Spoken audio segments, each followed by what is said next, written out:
thanks for downloading this episode from Teachers Talk Radio. You can find the full schedule and listen back to all our shows at ttradio.org. Enjoy the podcast. Good evening, everybody. Hi. You made it back just in time. Not quite. I did. Hi. We're going to the loo at break time. Do you know what I was doing? I was getting The cat. I was getting my much needed That's not the lip cat. balm. Yeah. Oh, okay. No, not the cats. The cats are hopefully upstairs. Hopefully they'll stay there. But Yeah. Okay. we'll see. If you hear any screaming in the background, it's the animals. But You did not collect the children on time from the playground, but it's fine. oh well. So how are you? It's been a minute. Yeah, it's been a few weeks. I am fine. I am not teaching at the moment. Still not. So yeah, we were going to talk I'm jealous. about. I'm just jealous. I know. Well, after a while, you maybe wouldn't be so jealous. I don't know. So, I don't know. Yeah. I would just try and convince myself it was just another holiday. like an inset day. Yeah, just a really, really long one that you don't know when it's going to end, and try not to let it stress me out, but it probably would. I've had a month of inset day. Yeah, maybe not so fun. Yeah. Fair enough. How was your week been? Well, you already told me, and that's why we themed our show on this. But tell the people, Ray. Okay, people. Well, my weekend was weird, actually. And that's I went as a belated birthday present. Went to an escape room with some friends, and obviously we beat it. Obviously we escaped from the room, but it was still we did very well. My knowledge of Roman numerals was particularly helpful. Yeah. Okay. So when next time, if there's maths teachers listening and your kids are like, "Why are we learning this?" Like, well, escape rooms. It was honestly, it was impressive. You know, when you have those moments where you're just like, I am kicking ass right now. It was amazing. It was amazing. We blitzed through that bit. So that was quite a high. And then yesterday I fell down the stairs, and my entire body has been like slowly seizing up over the past 24 hours. And I've got scrapes and cuts and all sorts of places, and I can't walk properly. Wow. My ankle's clicking, and it's just getting worse and worse with every passing minute. So it's been highs and lows the past couple of days. But yeah, the past few weeks at work have been interesting. Well, yeah, people that don't know, so you're high school and I'm primary, and you're like leading up to exam season, aren't you? So yes, and it's very much exam classes, as it, you know, you might say as it should be. It's understandable, but it's the kind of the extra things that have me frustrated. Like there's this form that we have to fill in for all of our exam classes after the data drop, and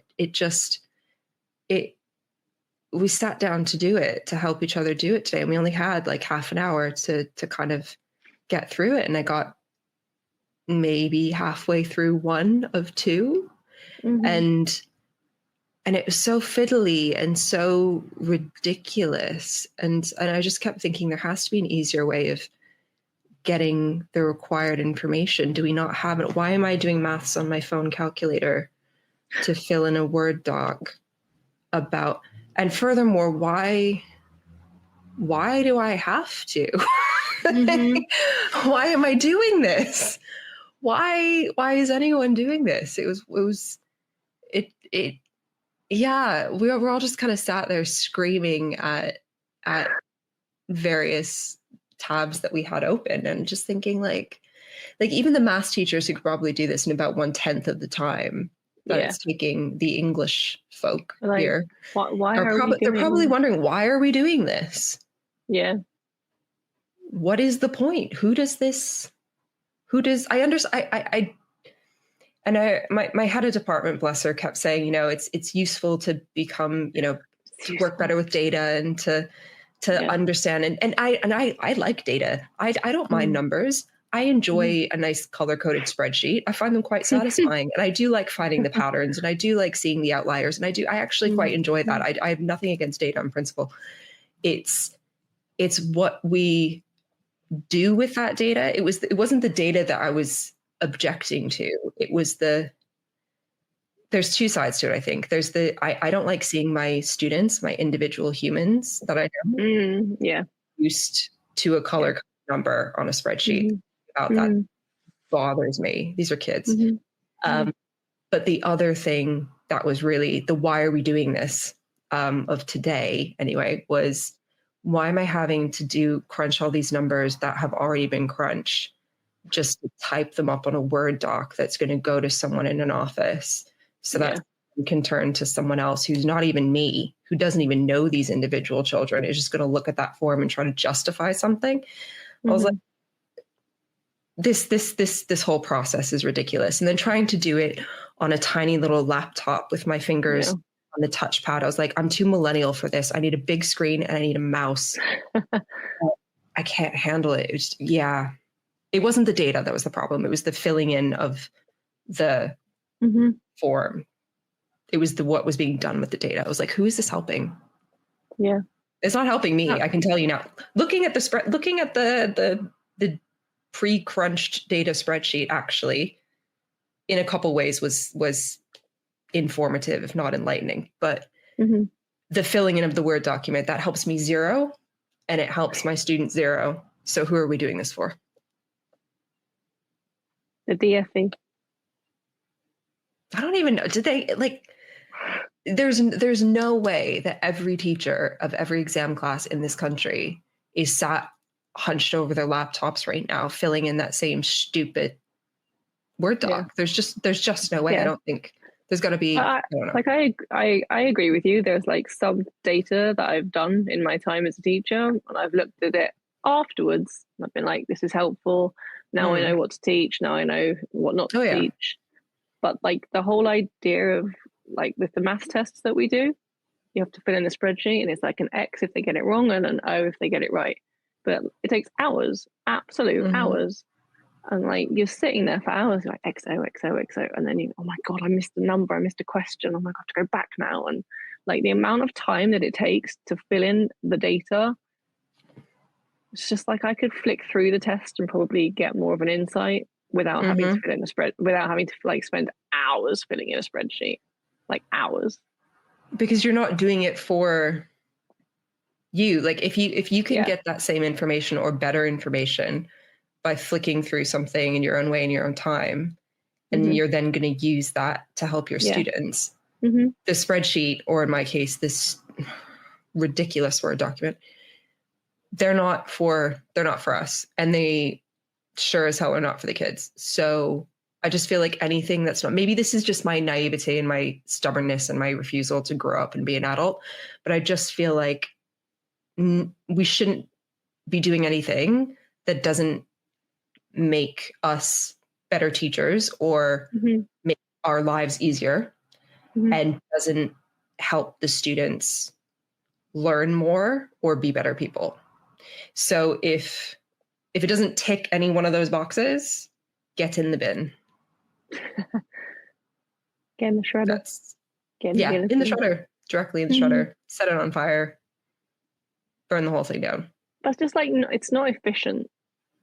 No, it was the inefficiency. It was the inefficiency of it. That's the biggest problem for you and for us in primary. It's just not efficient to sit there like XO, XO, XO, XO. Wait, 2 X's and 1 O. No, it's just not efficient. No. And it's mind-numbing. Well, like I could get my TA to do it. Nope, she leaves 2 seconds after the children. So nope, can't do that. Right. Let me do it at lunchtime. Nope, can't do it at lunchtime. I'd get like 2.5 tests done, and then I'd lose the tests that I had done because I put them in a cupboard so I would know where they are. Like after school, no. You need chunks of time. We need chunks of time, and chunks of time are in short supply. Yeah, around these parts. You could have this inset to do it, but first we're going to talk about this. So you don't really get the inset. You get like the last 20 minutes of the You inset. never get the inset. You have never like get the half an inset. hour. You're left alone for like half an hour, and you're like, this could have been the whole day. This could have been so productive. You could do it in your PPA time, but then when would you do your planning? So you do your planning on the weekend so that you can do your data inputting in PPA time, because you don't want to take all the tests home. It's so annoying. But I remember I'm like 14 years ago when I started this, I guess. My school at the time, because this was so long ago, we had a department TA. And did for a couple of years before, obviously, that got budgeted out of the equation. But she was amazing, and she'd do all the data input. She would do all of our photocopying. She'd slice up resources. She'd do all of that admin stuff that we shouldn't actually be doing, but that we practically have to. How long ago? 2011. Yeah, long time. A couple years. Yeah. So it was. Well, the NQTs that are listening are like, world. what? Sorry. Yeah. You had an admin assistant? We had an admin assistant. We actually did. In education? Yeah. To the point that she would get, because she was so efficient, and she was so good at what she was doing, and she was so good at anticipating what we would need for whatever. But I would sometimes just like have a brain flash and just want to like do something different or change something, and I'd just go and like try to print something or like cut stuff myself before, like in my lunch break before, because it had just come to me or whatever. And she'd get really angry with me if I was trying to like do her admin stuff. It's like, that's not your job, let me do this. And she'd try and like take it away and guillotine all the paper for me. But like, can you imagine that now? Can you imagine? No. I once had like an agency TA in my class. It was like 10 minutes before the kids were scheduled to come in. I was like, oh, could you just trim this quickly? And the staff were, yeah, sure, fine. Like 20 minutes went by. I was like, where is she? Where'd she go? She was still guillotining. Oh, just, yeah. Sometimes it takes time. You got to get the line straight. Yes, it's very challenging to guillotine pieces of paper. I'm aware of this now. It can. I hope you're not being sarcastic, because it can actually be very challenging if the things aren't lined up properly. A little bit. And you like overshoot, and then the whole edge comes off, and you have to reprint the thing because you can't. That kind of doesn't bother me. Oh no, it bothers me. I can't stand it. I'd be terrible. If I was your TA, you would hate me. And I'm forever cutting out. Like, I've only just recently stopped trimming absolutely every piece of paper in the interest of my own sanity, because I just want it to be able to, I want it to fit on the page. Right, and I don't want there to be spare space. You need help. Or you need A4. Yeah, there's A4 extra books. Have you heard of them? Yeah. We had a few of those last year. They're amazing. They're amazing. Because everything just fits right in. Yeah, you don't have to trim anything. Well, you have to trim the Twinkle logo off, because that's not that we don't use Twinkle. But you'd have to trim like your size. Oh no, the worst one.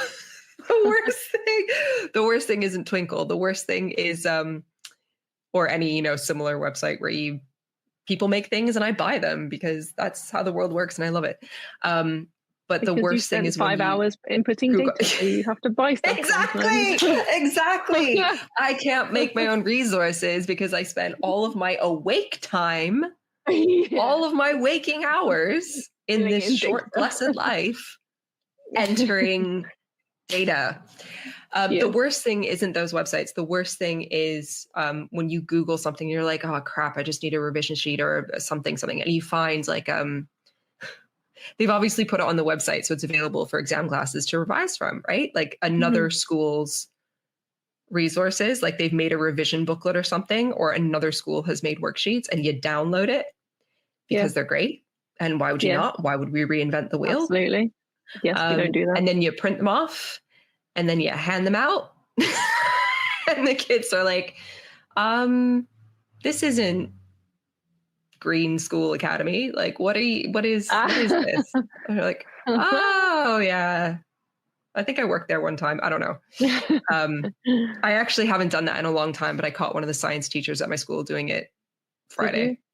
Well, it's Yeah. good I was like, practice. you have to trim that. I was like, you have to trim that off. That is so trashy. He was like, I'm not doing it. I'm not taking the time. So I wouldn't. see, I would. See, that bothers me so much. No, I wouldn't bother. But I feel like that's also an example of me like creating unnecessary work for myself. So why am I complaining about data when I'm being stupid enough to trim bits of paper so they glue flat in a book, or like I'm offended by another school's logo? I feel like it gives you pleasure. I don't know. So you have to do it. It's really satisfying though. Yeah, when exactly. You get, like, that's what I mean. Yeah. Slice. A good trim. Yeah. Yeah. When you put 30 sheets of paper in and just like lines across, it's like, wow. Sorry, 30? 30. Yeah, no, I would never do that, Ray. I don't know what you're talking about. Who puts 30 pieces of paper in a guillotine? I can get 7 before it starts going a little bit fuzzy on the edges. Yeah, I would maybe not. Like 30, on the 8th one, it gets like, you have to like really shove it. And then the edges, they're not crisp anymore. They're like true. stressed. Yeah, terrible. This is horrific. Yeah. No. Yeah, we don't do that. No. I halve a pile. I would do 15. What kind of guillotine do you have? At the moment, I don't have one, but oh right, I none. haven't guillotined in a while. It's kind of sad. I haven't printed anything off Twinkle in a month. We miss it. You miss it. You miss. Yeah, I'm like, what? Twinkle haven't checked that I'm okay, and I'm a little bit offended. Meet 2025 BET Award winner Kialo EDU, the 100% free tool for thoughtful, inclusive classroom discussion. On Kialo, students contribute instantly and simultaneously to create an interactive map of a discussion, deepening their subject knowledge and enhancing their critical thinking skills. Set tasks, track participation, and provide personalized feedback in just a few clicks. And since it's compatible with all your favorite LMS platforms, it slots seamlessly into your existing workflow. Over 1 million educators and students are already using Kialo to make the world a more thoughtful place. Join them today at kialo-edu.com. This show is brought to you in partnership with John Catt Educational, publishers of professional development books and resources that support great teaching and learning in schools around the world. Don't miss out. Level up your professional development today and visit johncattbookshop.com to explore the full range of titles.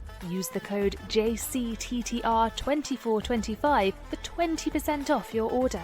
Happy reading. Uh-oh. This is something like, would you get rid of Twinkle? I think it has its uses. I'm not sure if we're allowed to say Twinkle, but sorry. I don't know either. I think, what do you mean? Like the logo from the paper or just like in general? No, just like some schools are very kind of no Twinkle, no AI. Just think like if you're a good teacher, you know like how to use it and how not to use it. Exactly. And to be quite honest, like there have been times where I've been like, this sheet, yeah, great, okay, print it, give it out, and I'm like, yeah, this is not good. But if I plan in advance, it's quite helpful. Yeah, you have to check it. And what I tend to do is I go through these phases. If I know that we're gonna teach something or I'm gonna teach something that I haven't done before, I'll just go on this mission and I'll download so much stuff, but I'll check it as I go. So I'll download everything and then I'll go through it and like delete everything that's not good enough for me or won't work for me or my class or whatever. And then I'll be left with like a bunch of kind of emergency resources, worksheets and revision sheets and stuff that I know aren't awful. So if I need something last minute or I need something to like fill in a gap, then I can trust that stuff that I've already downloaded. That should be one of the new Ofsted gradings. Not awful. I mean, that's the bar, right? That could be like the new satisfactory. Not awful. What Nando's menu color would that be? Yeah, I don't know.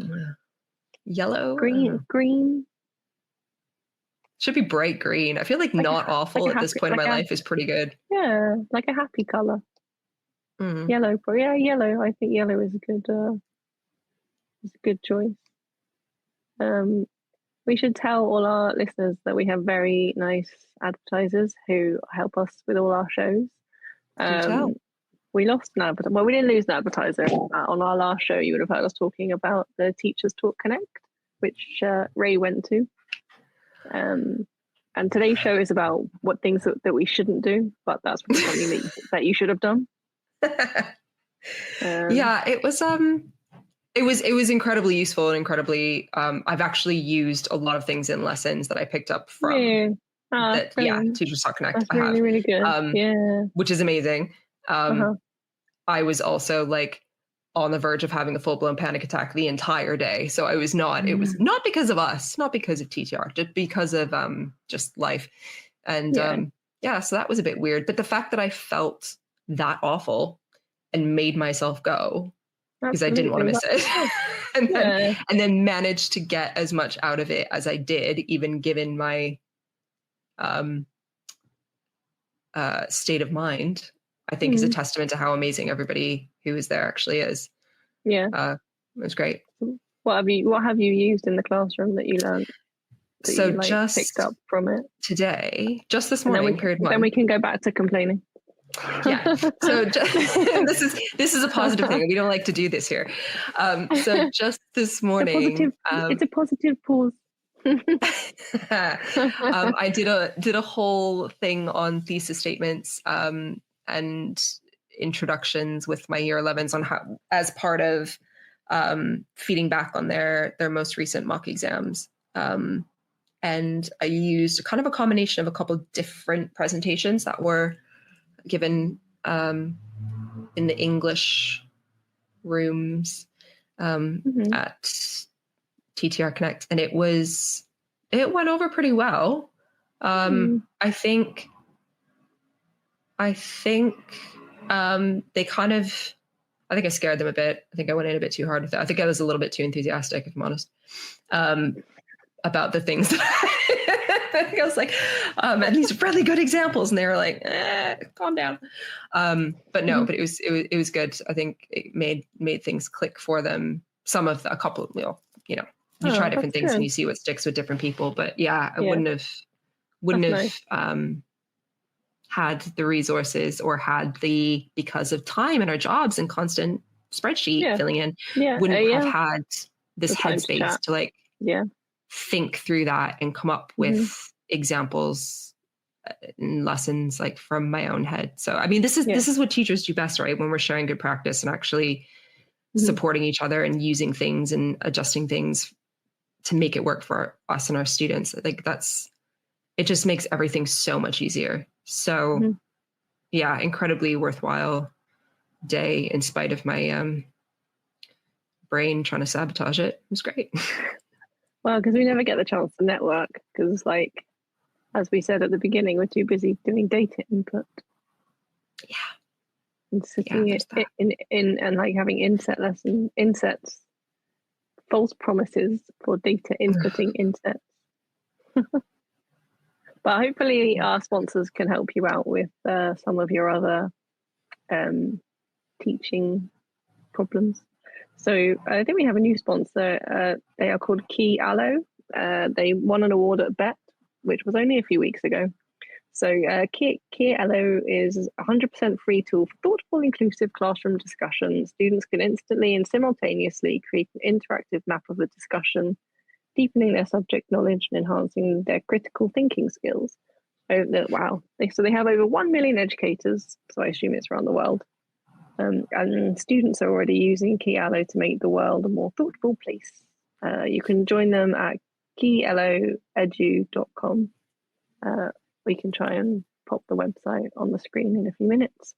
And then, of course, we have John Catt, our usual sponsors who have been with us a long time. John Catt Educational, they're publishers, and they have professional development books and resources on their website. It's great for any kind of teaching, primary, higher education, secondary. You can level up your professional development, and they also have a website, johncattbookshop.com, and we have a discount code which is JCTTR2425, and you get 20% off your order. Maybe they have a book on data input.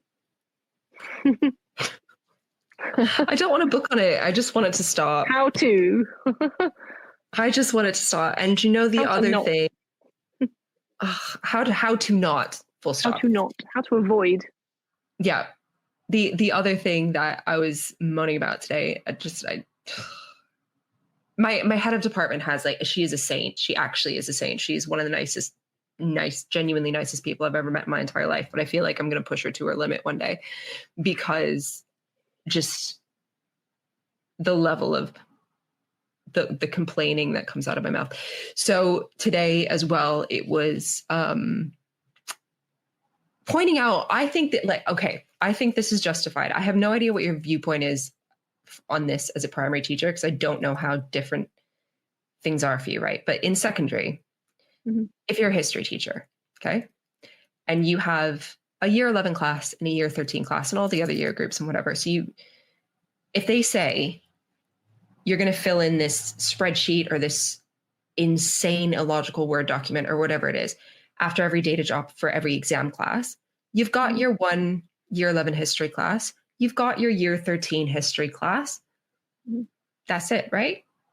Yeah. If you're an English teacher, you've got potentially year 13 literature in my school, year 13 language and literature. Okay. Those are, I don't know if any English teacher actually has both of those right now. I don't think so. I don't know. Anyway. But you absolutely 100% will have year 11 English and year 11 literature. So we have double the data faff that everyone else has every single time, guaranteed. The only other exception, so I said this, and then someone else was like, well, science have different, there's different sciences, and I don't even know how that, I don't even know. And I was like, okay, cool, great. Then science gets a raw deal as well. Then they should also be complaining, because if people are like, here's this 1 hour long meeting where you should be able to designate this time to do this stupid task that doesn't actually help anybody, and then you can get it done. Okay, great. So maths have done it. Humanities each have done it. Social science have done it. Whatever have done it. English haven't done it because it takes us double. I guess science haven't done it because it takes them 2 or 3 times or whatever it is. I don't know. I don't speak chemistry to fill in the stupid thing that everybody else can get done in the time. And no one ever, like, English doesn't, we're not just gifted another hour to get it done. Science isn't just gifted more time to get it done. We're just supposed to do it like I guess I should be doing it right now because I didn't get it finished today. It's 8:00. No. Like, no one, I'm so tired. Like, I'm to the point that I'm not even bitter about my career or like working in a UK school, like education in this country specifically being a hot mess. I'm now bitter about my subject as well, and how that's never actually recognized as having to do more stupid, pointless things, having to do double the amount, like double the pointless things that everybody else does. Yeah, right. It's true. And it's in primary, if we do a maths test, like higher up in the school, if it's an arithmetic test, it would get the kids to mark it. But if we do a long piece of writing, I have to mark it myself. And that takes much more time than the calling out answers and having the kids just tick or cross on a math test. So you're right. And then in primary, you get both sides of it. Yeah. But when you're filling in the forms, like, you're filling in all those spreadsheets with the little X's and O's.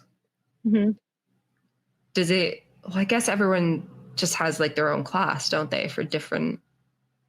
Yeah. It's not like you teach one subject. Like, you don't have one exam class. You have like the whole of year 6, right? And then you have to fill in all the data for everything for them. Yeah. So there's like three maths tests. Then there's a reading test. Then you have a long piece of writing to mark. So it's just like it's data for everything. Yeah. First you do the math. There's 3 maths tests. So first you do the math test, then you have to do the grammar test, Then you have to do the reading test. In fact, one of the schools that I worked at did the same maths test that I've done a few times. I was like, so do we fill in the spreadsheet? And the maths lead was like, no, we don't do that. All the teachers would kill me. I was like, that's really, really nice. I think How you should stay in education. Wait, so who'd you They just didn't do it. Didn't do it.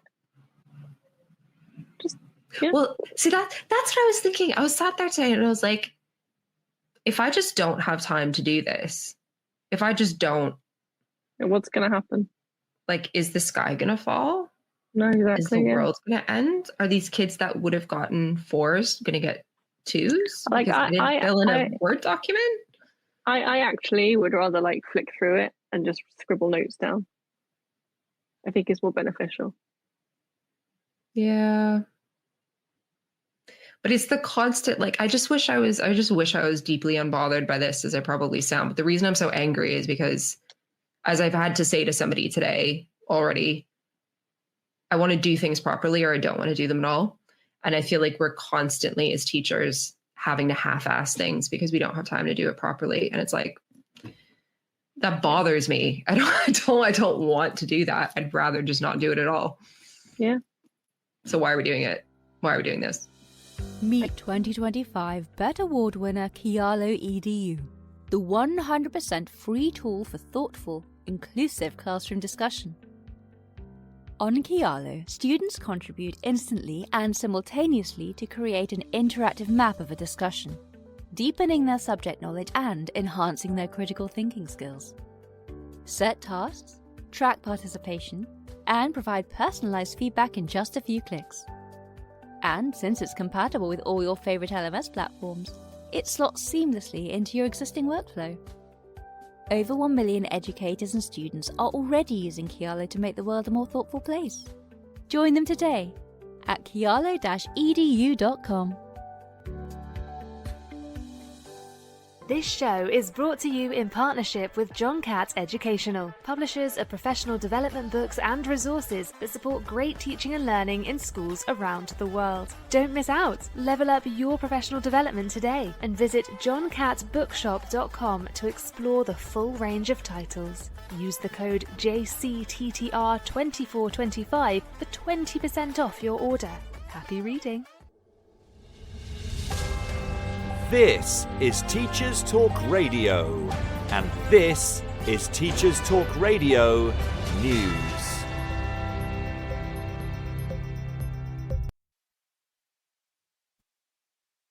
BBC has focused on remarks made by the former England men's football manager during the annual Richard Dimbleby lecture. Sir Gareth Southgate said in the lecture that he fears young men are spending too much time gaming, gambling and watching pornography, and that they need better role models. He said the UK needed to do more to encourage young people, especially young men, to make the right choices in life and to not fear failure. Sir Gareth said he feared that rather than turning to teachers, sports coaches or youth leaders, young men were searching for direction online. There they were finding a new kind of role model, a kind he described as callous, manipulative and toxic. The lecture focused on the importance of belief and resilience for young men, and Sir Gareth cited 3 things that he believes that were needed to build them: identity, connection and culture. He also referenced a report released by the Centre for Social Justice recently, which said boys and young men were in crisis, with a staggering increase in those not in education, employment or training. The full lecture is available on the BBC iPlayer. According to The Telegraph, GCSE exams could be cut back to reduce pupil stress. Education Secretary Bridget Phillipson has ordered the Curriculum and Assessment Review, and a 45-page interim report has just been published. The Telegraph focused on parts of the report which say some feedback to the panel indicates that exams can place too much stress on students. As part of polling commissioned by the review panel, it found that half of those completing their GCSEs last summer had found it difficult or very difficult to cope with stress during the exam period. Review said before its final report in the autumn, it will consider carefully whether there are opportunities to reduce the overall volume of assessment. The report also added, we will take a subject-by-subject approach to consider assessment fitness for purpose, consider potential risks and trade-offs with non-exam assessments. It did conclude, however, that traditional examined assessment should remain the primary means of assessment across GCSEs. However, the Shadow Education Secretary, Laura Trott, is reported in the article as saying, the soft bigotry of low expectations is back. Other Conservative MPs said moves from exams to coursework were a very bad idea. Another said the review must not cave in to the unions. Full details of the report can be found on the Department for Education website, and the full article can be read on the Telegraph website. Other media outlets have also reported on the interim report, including Schools Week, who have a 14 key things you need to know version. The Guardian includes an opinion piece on T-levels. The article by Susanna Rustin describes the qualifications as a disaster, but says ministers won't admit it. The 2-year courses were launched in 2020, but only adopted in England and were created to boost applied learning. There are currently more than 20 T-level options, from early years education to engineering, with students choosing only one. But Rustin writes that fewer than 3% of 16-year-olds enrol for a T-level, with the vast majority sticking with A-levels or other applied qualifications such as BTECs or a combination of both. Last year, about 7,000 students gained a T-level. The dropout rate, however, is higher than for other 16 to 18 courses, with almost a half of those enrolled in 2022 giving up. But data is incomplete as ministers postponed adding data to performance tables in January. Original plans were for T-levels to get up and running and then scrap other vocational qualifications. But in 2021, Protect Student Choice campaign launched, with a warning that if BTECs were axed, 155,000 teens would be left without any options at all. Labour's Skills Minister has since relaxed the rules around T-levels, compulsory 45-day work placement, and postponed the defunding of the older qualifications. T-levels are now part of the curriculum review led by Professor Becky Francis. Full details can be found on the Guardian website. Finally, the BBC USA and Canada newsfeed has covered the signing of a new presidential executive order to dismantle the US Department of Education.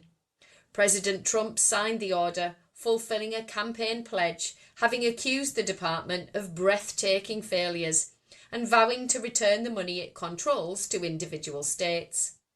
The move is already facing legal challenges from those seeking to block the closure.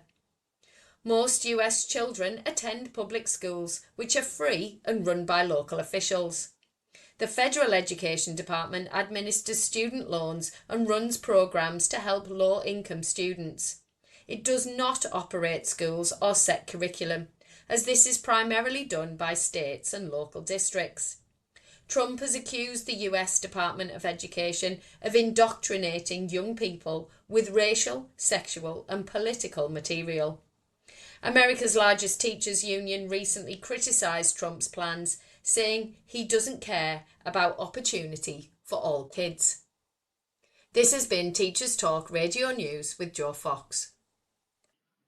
We have a lot of listeners. Maybe some of our listeners can tell us the things that they don't like to do. But it's not like don't like to do. For me, it's more like I don't see the purpose in doing it. Yeah. It's not don't like to do it because there are some things that I don't like to do, but I know there's an end purpose, so I'll do it.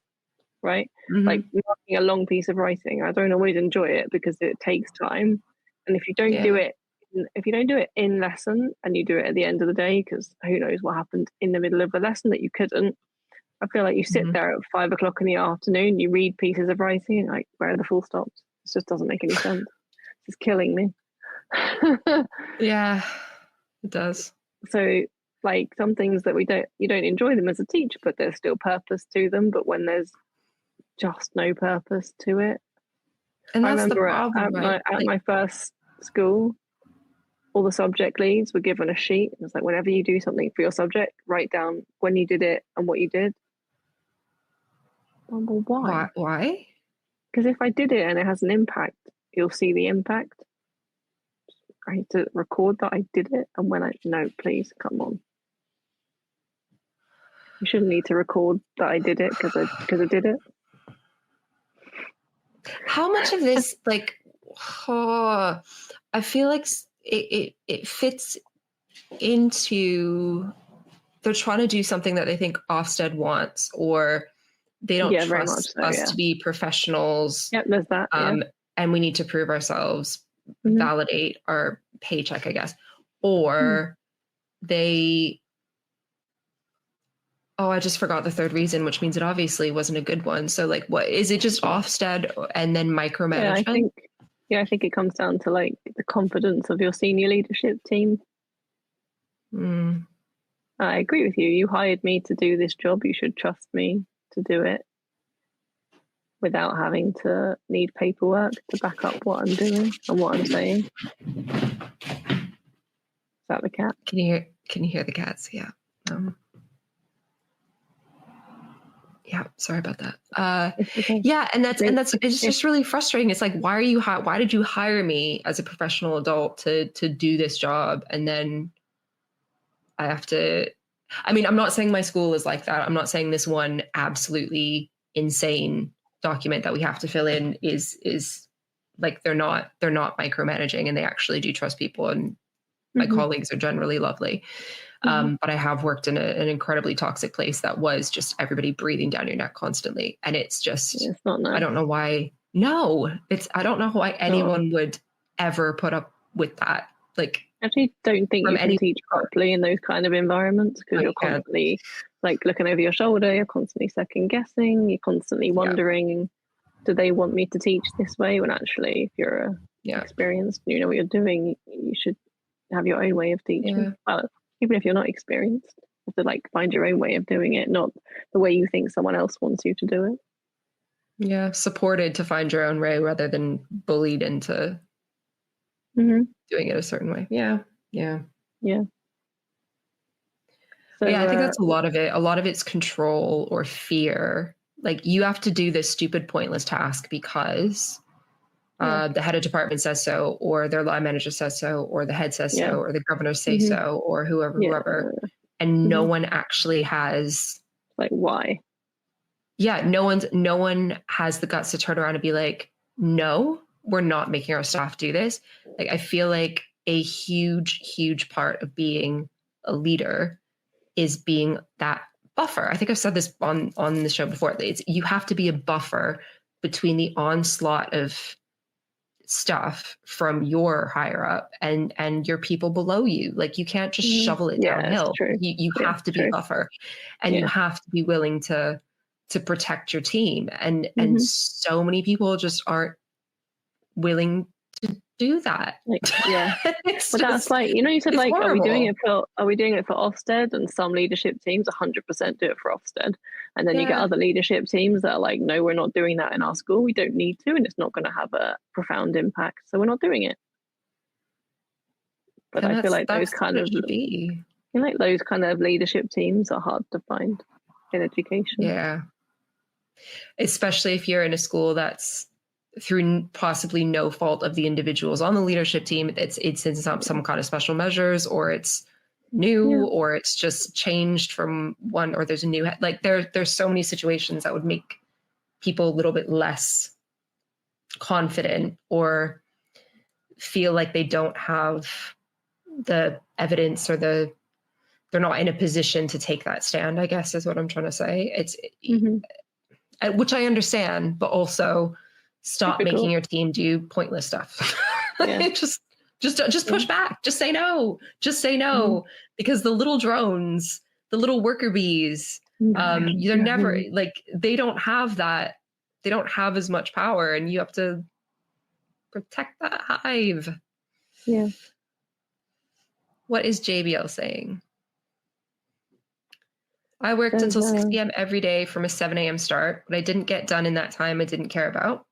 If they asked me for stupid data sheets, I did no marking and refused to apologize for it. And do you know what? I feel like that is going to be my approach this week with those stupid data sheets.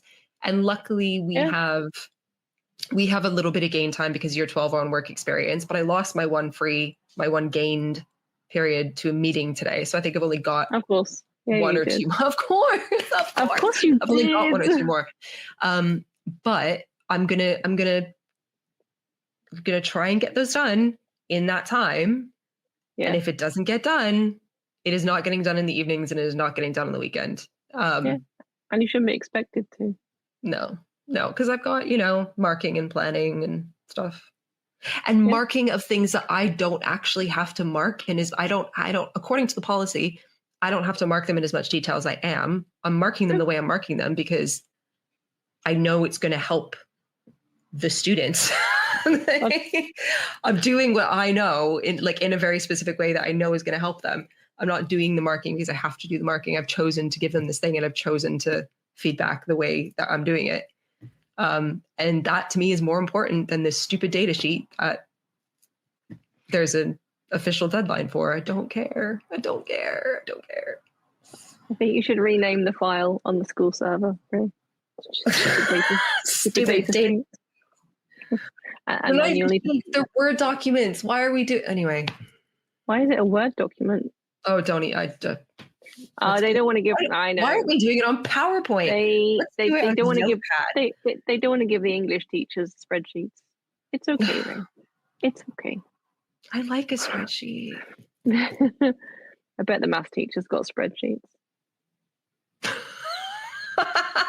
I think you should look into that because it's actually not fair. But they got a second email. There was the one that went out to all staff with the template, and then the maths department got a second email. Yeah, spreadsheet. Please ignore. Highly confidential. Yeah. This spreadsheet has complex formulas in it, and we didn't want to send it to the English department. They'd screw it up somehow. Yeah. We do have our own spreadsheets, actually. We're okay. I'm sure you do. Yeah.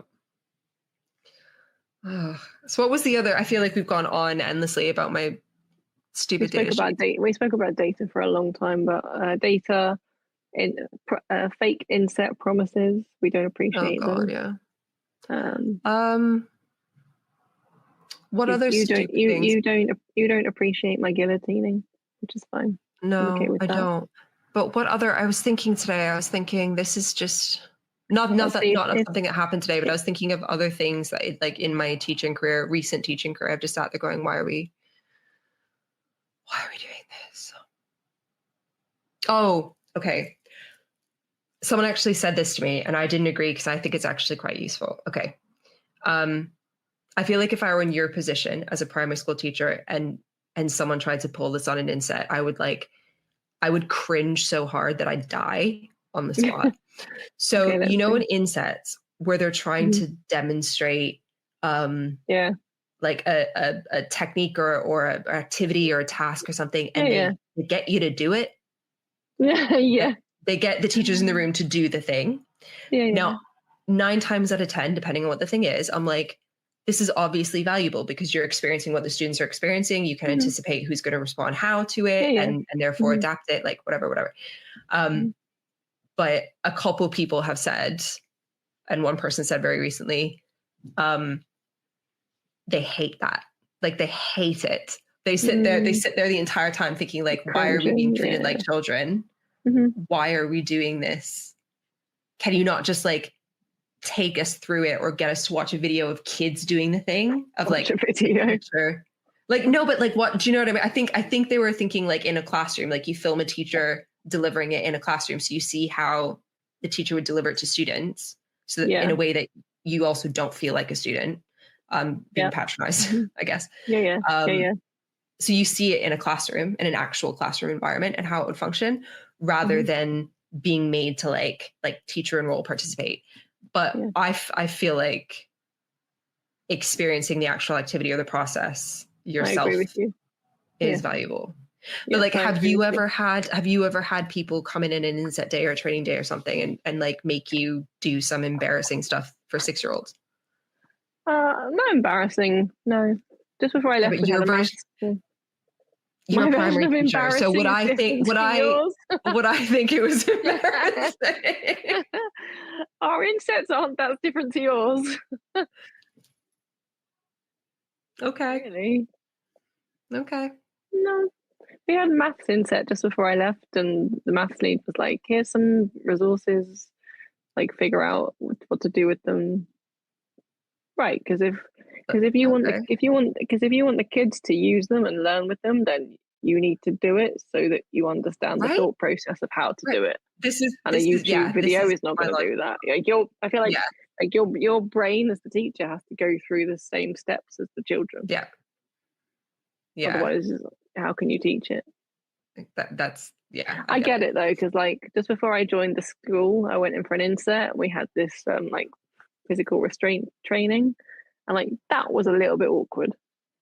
What did you have to restrain each other? Yeah. Oh. Yeah, we had to practice on each other. Those kind of people wouldn't like that, and I didn't love it. Mostly because I just joined the school and I didn't know anybody. So to kind of be like, hello, can I restrain you? Nice to meet you, I'm Lianne. It's a bit awkward. Yeah. But I feel like didn't that's even more, it's like the pepper spray thing, right? Like don't cops and stuff, people who carry certain sprays and stuff, they get sprayed in the face, they don't know what it feels like. Like you have to have to know if you've got your arm around somebody, you need to know what that translates to. Like. Yeah, absolutely. Yeah, no, I agree with you. But I understand from like the flip side that it can be embarrassing. Actually, I remember I had like a 4-day maths course ages ago when I first started teaching. It was 4 days, and it went through every year group in the primary spectrum. So the first few days I was fine because it was the younger year groups, and it got to year 6 and I hadn't taught year 6 yet. I was only in year 2. I was like, they were like, okay, and so this is this activity, and I know your cat would like to be a TTR host. We can speak to Tom about it. She can't even meow properly, don't.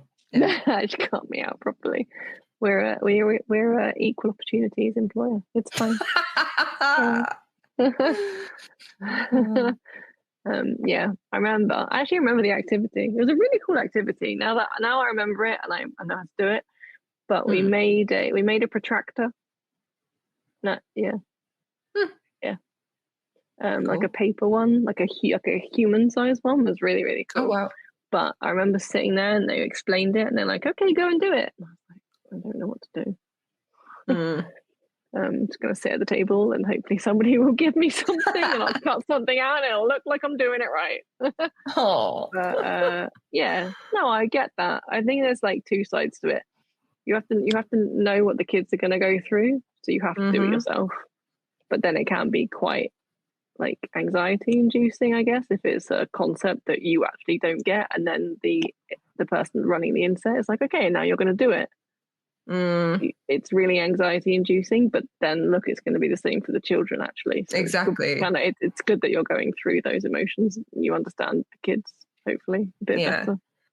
Yeah. I remember thinking when I first moved over here in 2010 and to do my PGC that I was really glad that I went to a school that had like their own kind of, I went to high school in a country that had their own version of GCSEs, because if I'd stayed in Canada where I lived when I was a kid, we wouldn't have done anything like these exams. Like it just doesn't exist in the school system doesn't have exams like we do here at all. And I remember thinking like I would have been so if I'd somehow ended up on a path that led me here in the end, I would have absolutely zero idea what that exam experience was like and what these kids went through and how to sit those exams. Like it just would have been so foreign to me in every way. I wouldn't have been able to relate to it. I'd had no frame of reference. And I would have really, really wanted to sit them, like maybe not like as formally as possible, to sit as many as possible without actually having to like pay to take them. But but I would have wanted that experience because you have to know. I feel like you have to know as much as possible from personal experience. Mm-hmm. Yeah. Yeah. Well, I'm glad we agree on that. Yeah, no, I agree. I understand where the other people come from on like the other side of the argument, but I think you have to go through it. It's important. Yeah. Just don't go on a 4-day maths course and you'll be fine. Yeah. What about marking? What about marking in general? Like, do you ever have to, or have you ever had to mark things and you just sat there like, why am I doing this? What's the point? Yeah, I'm also at the big. Yeah, I think maths I don't mind. Like maths is quick. The like kind of like the foundation subjects in primary and the younger years where I kind of have taught mostly. It's fine. Like it doesn't take very long. But the long writes, and maybe you relate to this as a high school English teacher. If you're good, you can get round and do it in the lesson. But if you have tricky classes, challenging kids, you spend half the lesson trying to convince a kid to actually do the writing, you can't get round and mark. So you sit there. This I hate. Sitting there at 5 o'clock in the afternoon when everyone's gone home, marking the work, like I said before. It's like, I actually find it soul destroying sometimes because you get to a kid and like I said, there's no full stops. There's no capital letters. I can barely read it. And it's 5 o'clock in the afternoon. What are you supposed to do at 5 in the afternoon about that? And then the next day, nothing. Like okay, we're gonna edit it the next day, and we're gonna edit work with a 7-year-old. Really, the next day, and then you give it to them. And okay, so what did you write? What is this? I don't know. And they stare at it for 5 minutes. They're like, I don't know. Okay, so well, you don't know. I definitely don't know. So let's just rewrite it, shall we? Do they like just 7-year-old? My nephew's 7, and he seems to remember all the stuff you wouldn't want him to remember. All the stuff you hope just goes right over his head. He goes straight in there. Do 7-year-olds remember what they learned yesterday? Like, I teach 17-year-olds, and they do. They do. Yeah. Well, it depends if it's a good teacher, be. Oh yeah. Okay. Right. Fine. Yeah. Well, you know. Yeah. Yeah. No. Yeah, they remember. Depends how you teach it, doesn't it? If you use a twinkle PowerPoint, I don't know. If you use a PowerPoint, or if you find those really good revision sheets from the other schools. From the other school, yeah.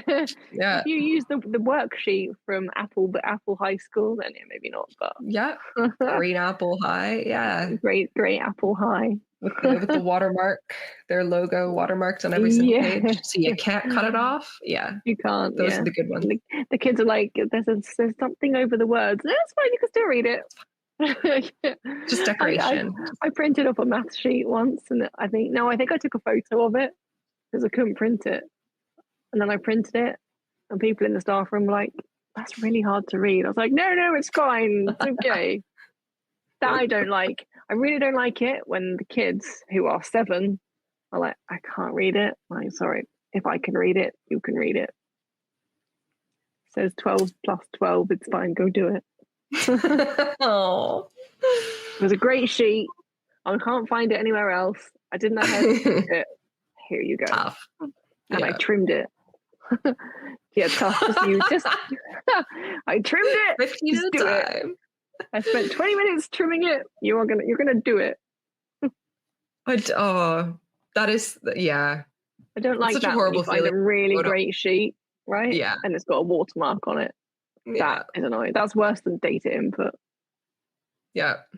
No. Yeah, very excited because you got really me going along with you there because I was like totally on board, and then I actually thought about it for a second. No. But at least like the data input in the end is helpful. That's true. Sometimes you go on like a long journey. No. You got me again. Okay.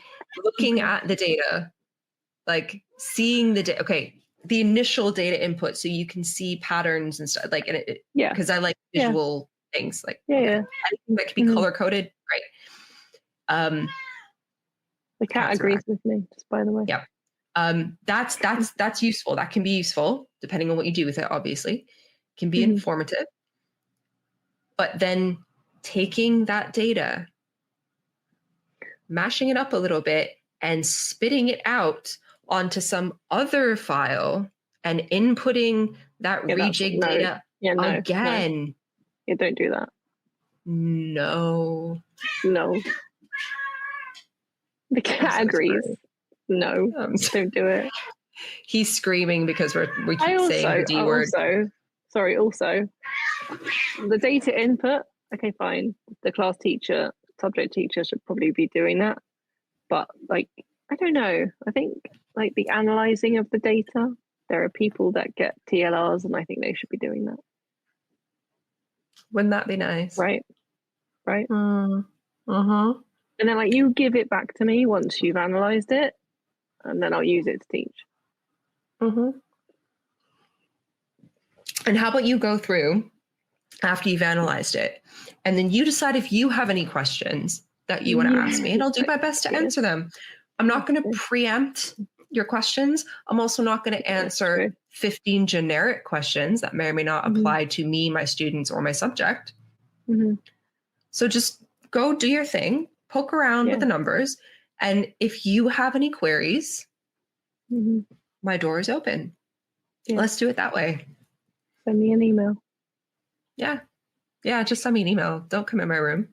I remember when I very first started teaching, we used to have pupil progress and the head would be like, so why hasn't this child made progress? Like, I don't know, because they're 6. Yeah. I don't know what's going on in their brain. I'm not sure.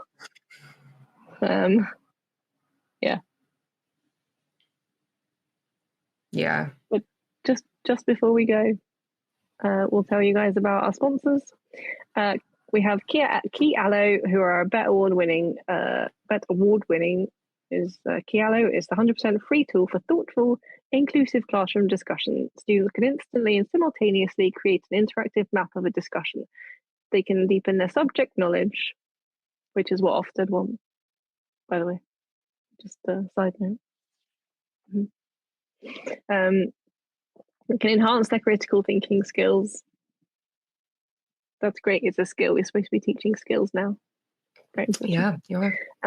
They have over 1 million educators and students are already using Key Allo to make the world a more thoughtful place. You can join them today at keyallo-edu.com. We also have the brilliant John Catt, who have been our sponsors for a very long time, and they do professional development books and resources that support your teaching and your learning in schools, in early years, all the way up to further education. You can go to their website, johncattbookshop.com, and you can use the code JCTTR2425 to get 20% off your order.